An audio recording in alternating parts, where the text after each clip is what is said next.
friends. Welcome back to the You and Me podcast. My name is Carolina, your host, and we are on episode 20. Woo!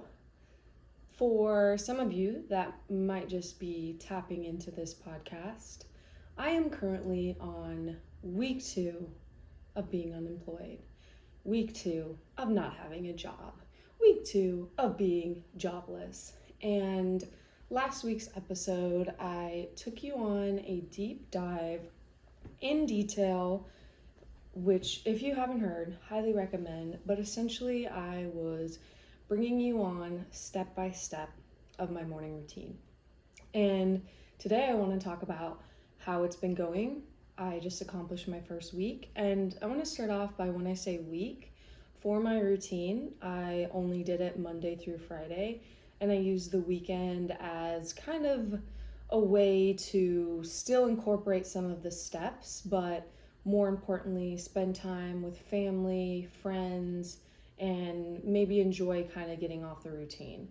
And the reason that I structured it that way is I think having a routine that is incredibly strict can be not enjoyable. You start to have a little bit of resentment. You start to feel like rather than this routine or the structure is helping you, it's now in a way hindering you, and more importantly, I think hindering you from the potential of, going to a get together or enjoying company with friends. Like, it's really easy to be in a routine and start to slowly isolate yourself. And the whole reason that I'm putting myself through this structured routine is to there's actually a couple reasons. Let me break it down. The first reason that comes to my mind is in preparation of getting a puppy.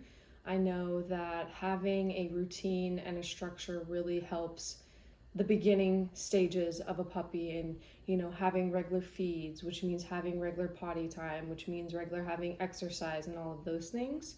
But more importantly, I have been in this season before where I have been out of a job, whether it's been voluntary or involuntary, and typically that free time starts to kind of backfire on you.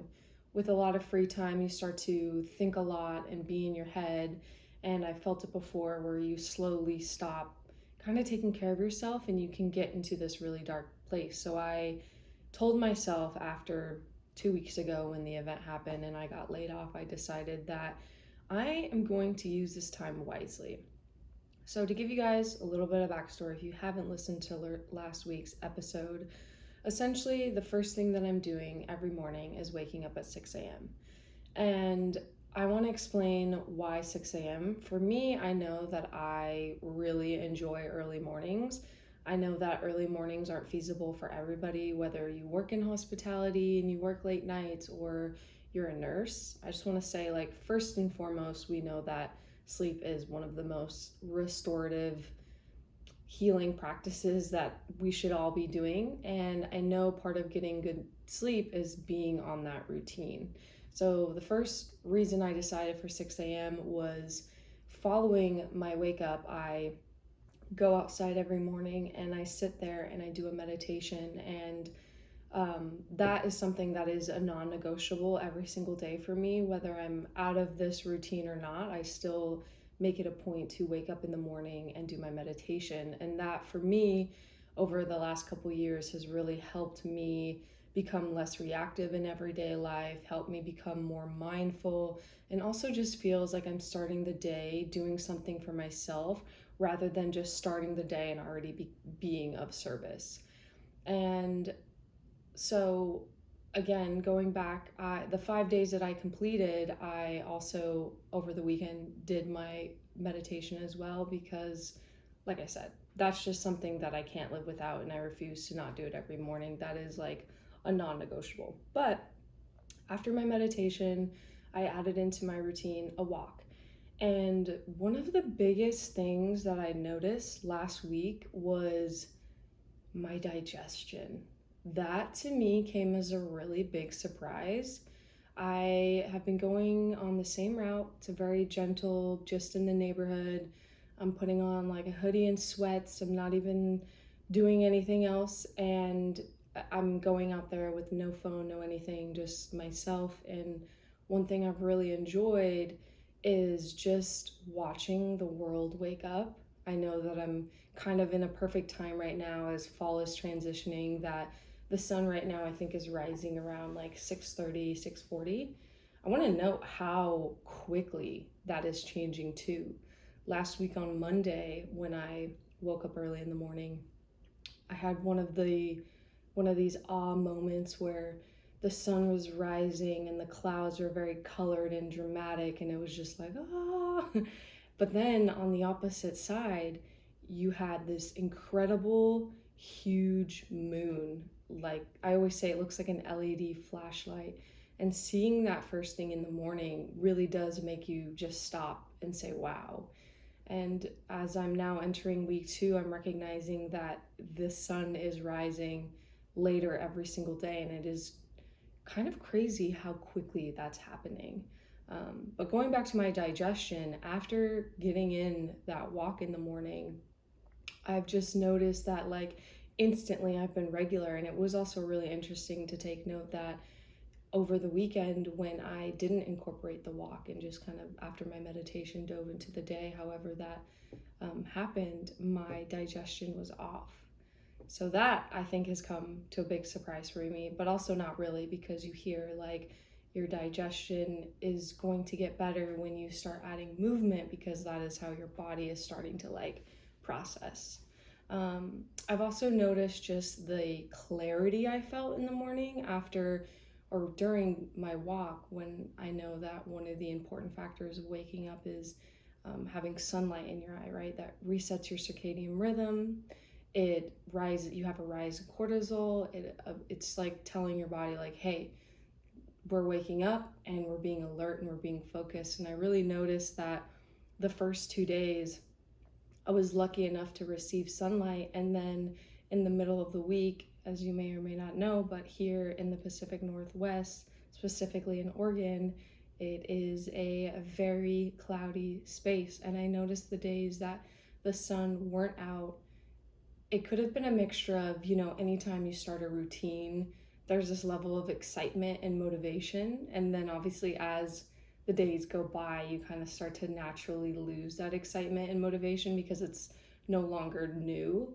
So it could be a mixture of that, but I also really felt the effects of not having sun directly, and it just kind of was overcast. Like there wasn't as much excitement or even following. So after I finished my walk, I would then come back home, enjoy a coffee, make some breakfast, and then move on to a more structured workout, whether that's lifting weights or doing Pilates, or again, that is a moment where I'm just listening to my body and just stretching.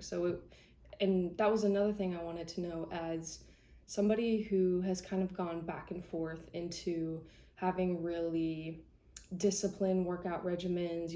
Monday is legs, Tuesday is arms. So then somebody who kind of went more down the route of just listening to your body, and then at one point just kind of, wouldn't say stopping, but really maybe working out maybe once, twice a week, if that. And another thing I noticed was having it structured. A lot of times after my walk, I'd be like, oh, like I don't really, like internally in my head, I would say, oh, I don't really feel like doing a workout. But because I had it on my list of to-dos, as soon as I got into my workout room, put on some music and started to kind of warm up and stretch, I found myself just naturally doing a workout.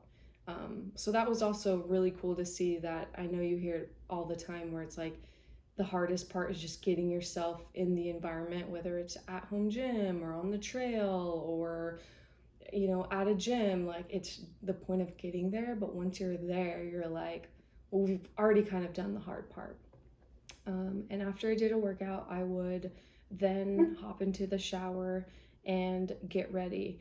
This I also felt and have continued to feel like this is a really big, important part for your mental health, especially when you're not working.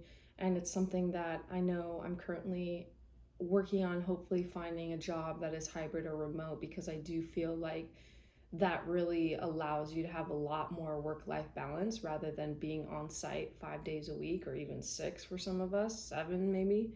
But I feel like getting dressed really does do something for your brain as far as like, okay, we are now going to be productive.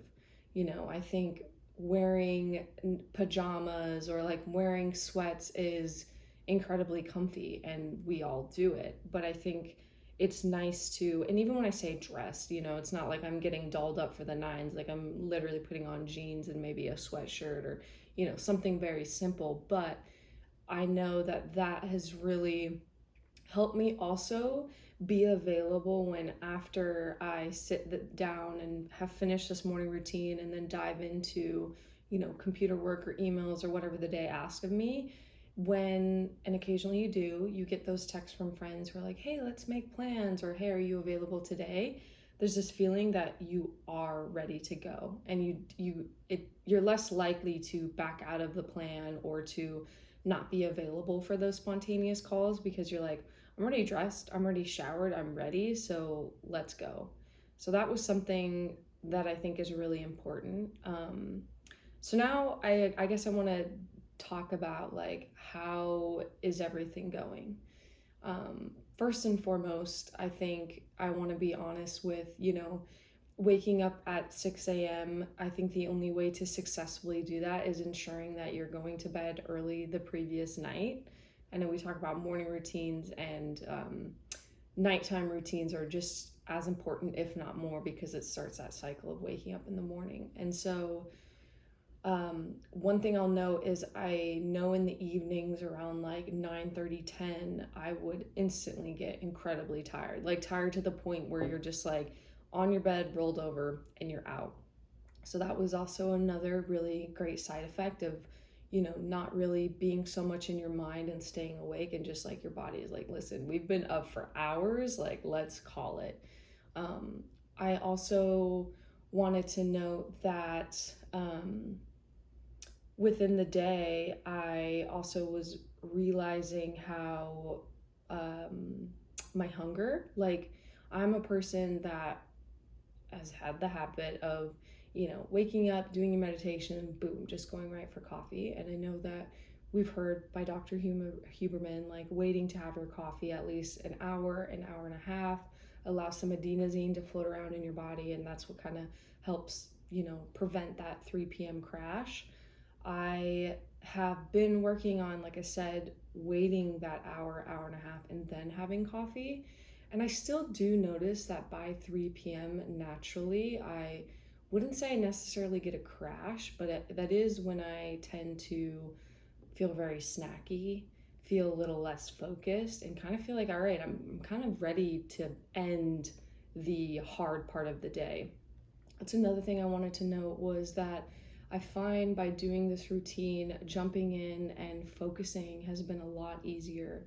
And when I mean focusing on the tasks that are less desirable. So I've noticed too, for example, our dryer is currently broken. So I've been washing our clothes and putting them outside, which has been nice because it's summer, but soon enough, my boyfriend, if you're listening, we need to get a dryer, but soon enough that we won't be able to do that because it's rainy. But I've noticed that, waiting to do laundry towards the end of the day feels like I'm like less and less wanting to do it, rather than just starting the day, seeing it, getting it done, getting it out of my mind. So I really think that if there are tasks that you want to do that are annoying, for example, applying for unemployment or looking for jobs and applying for jobs, like all of those things don't come with a high level of excitement and joy.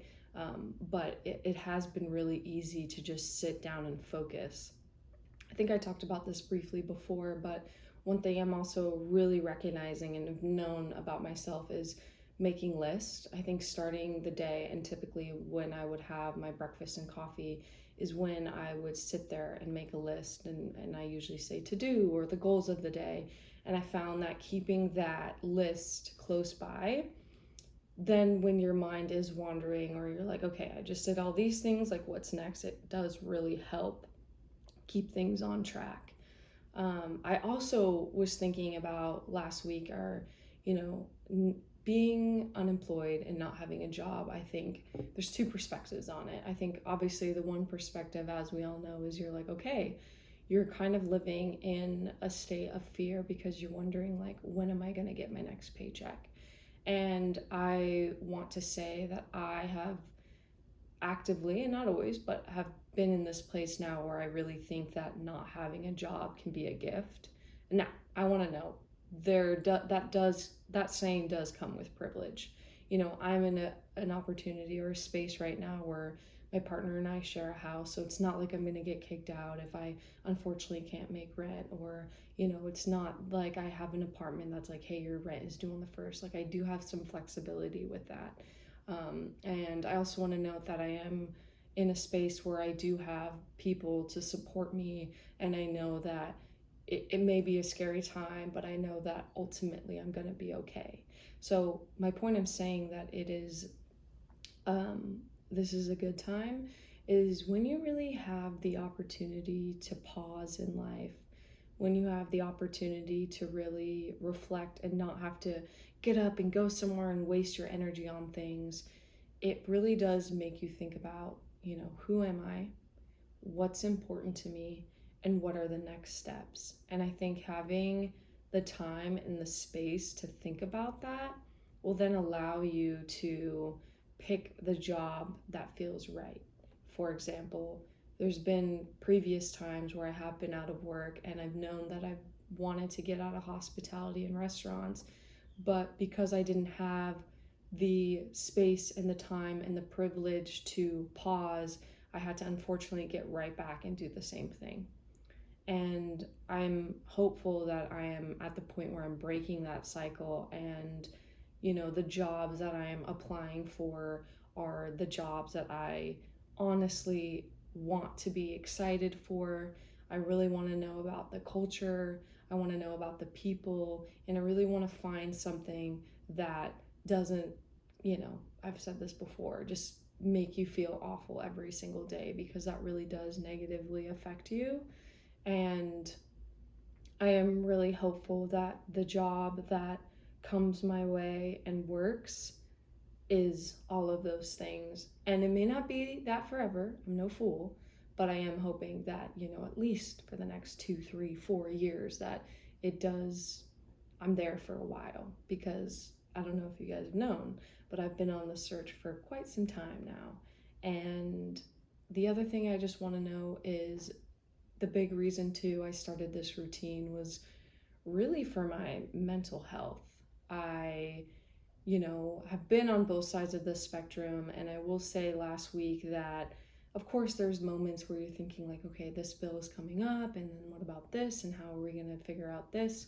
And I think that that is really normal, but for the most part I have felt really positive. I've felt really open.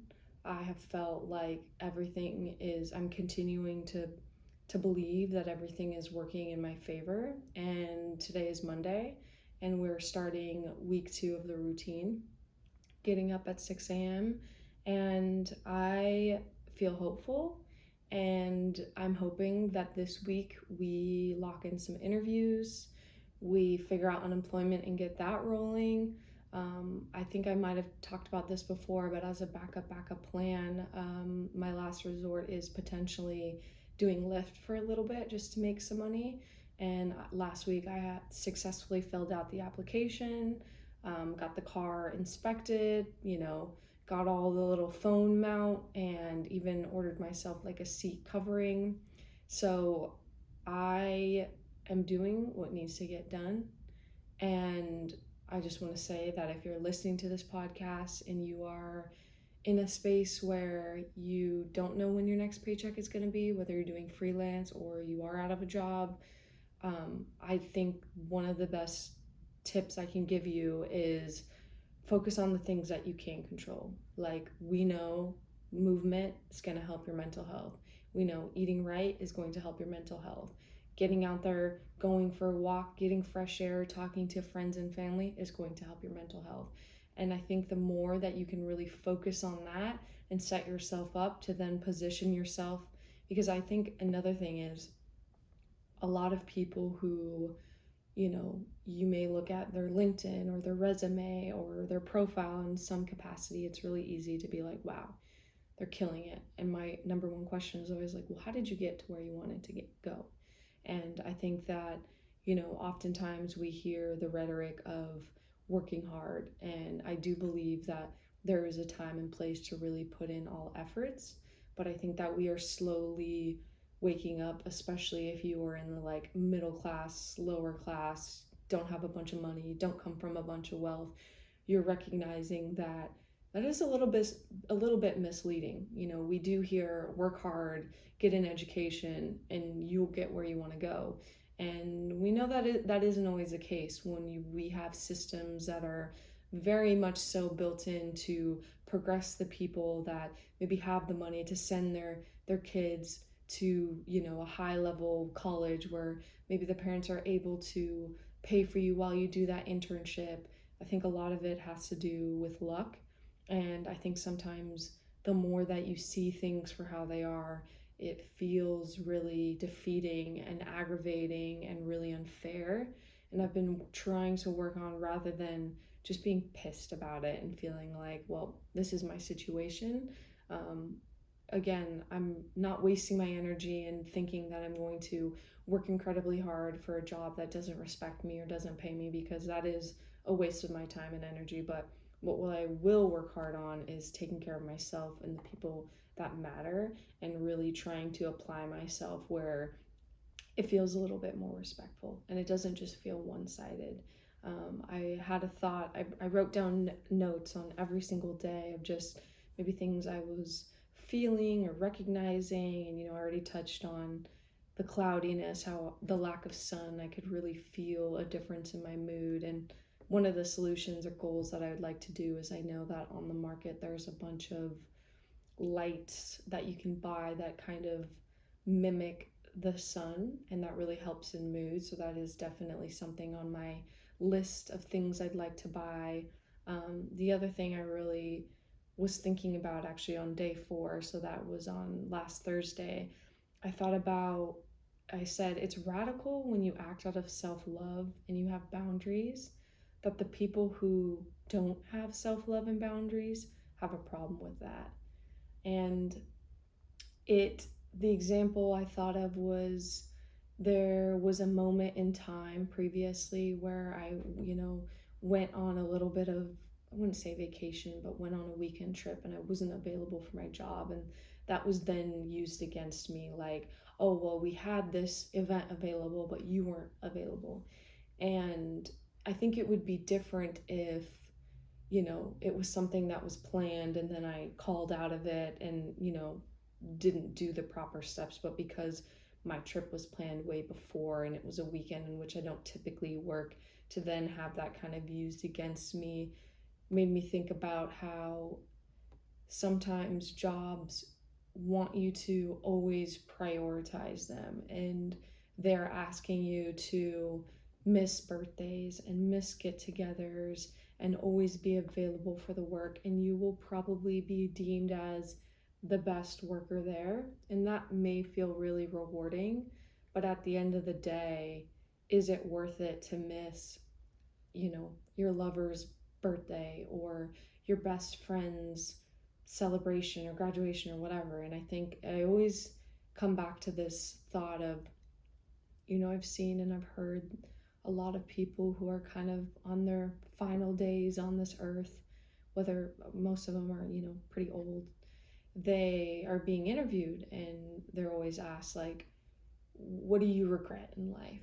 And the number one regret that a lot of people say is, I regret working this hard and not being available to my friends or family, because at the end of the day, like, the job is going to go on, and if you aren't able to do the job, you will ultimately be replaced no matter how good you are. But what is not replaceable is, you can't go back in time and celebrate your best friend's birthday or celebrate their graduation. Like, those are moments that are there and they're gone. And there have been a lot of moments in my career where I was incredibly unavailable And I did miss all of those gatherings, especially when I think back to summer. Like, summer is always a time where people are floating and camping, and there's just all these social activities happening. And there's been so many times where I've said no to that, and or unfortunately, no, I have to work. And sometimes that is a valid excuse, and sometimes that is very real. And sometimes you do got to do what you got to do.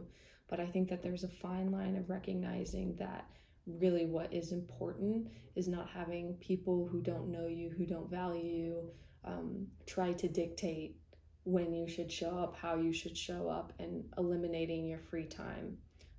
That's something that you may regret, and we ain't doing that no more. So I am eager to see how this week is going to start. I started my morning with my routine. I then was a third person in line for the unemployment office. Fingers crossed that everything goes right this week and we can start to get a little bit of income, because it is scary, but I have hope, I have faith, and I am excited to continue the week and continue on my routine, and I'm excited to keep you guys on the journey. And thank you so much for tuning in and listening. I hope you guys have been enjoying this podcast. I hope and I know that we are bringing on some guests coming up, so stay tuned. And I hope you have a wonderful day. Thank you so much, and peace.